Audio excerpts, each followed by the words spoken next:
My name is Steve Yanoviak. I'm an assistant professor here at the University of Arkansas in Little Rock. And I primarily study the ecology and behavior of tropical arthropods. So these are primarily insects, and within them mainly ants and mosquitoes in the tropical rainforest. And most of my work deals with animals that live in tropical forest canopies in particular.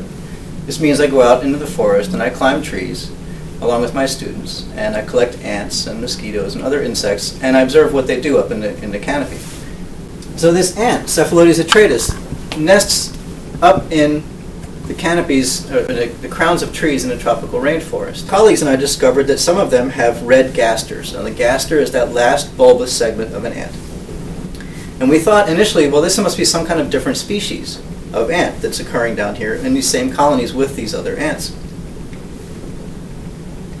And in fact, for at least 100 years, everybody who's encountered these red gastered ants thought they were a different species or a different variety of that species. Until I took one of these into the lab and I cracked it open and outpoured hundreds, if not thousands, of tiny little eggs. And each egg inside had a tiny little coiled up worm. So if we were to look at those, you break open the abdomen of an ant like this that's turned bright red, mount those eggs on a slide, and we look at them underneath a microscope, what we see is just what I described,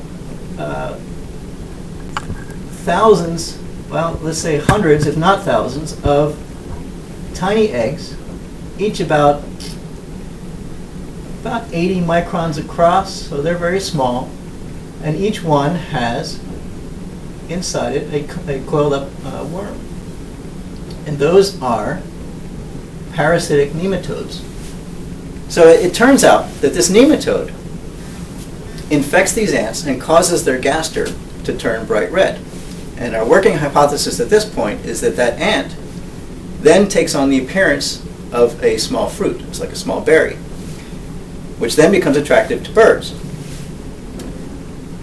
A confused bird accidentally feeds on the gaster of one of these ants and gets a mouthful of the nematode eggs. Those eggs, we've shown experimentally, can pass through the gut of a bird no problem.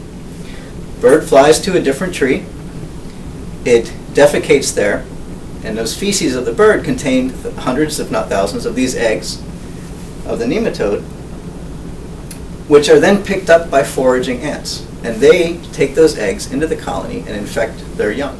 And so the whole cycle repeats. But the whole process of infection of ants by this nematode depends on transmission to new colonies, which in this case appears to happen by mimicry of a fruit, which is a very interesting discovery, a novel situation for ants and for nematodes.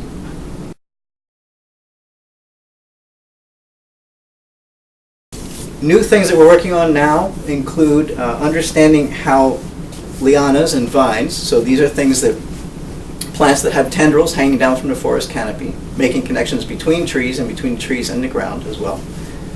How that affects the community ecology of ants. So how does that affect the biodiversity of ants you find in tropical forests? This is relevant because we know that climate change is influencing the abundance of vines in tropical forests. So as the abundance of vines changes, we expect to see changes in biodiversity of things that depend on vines.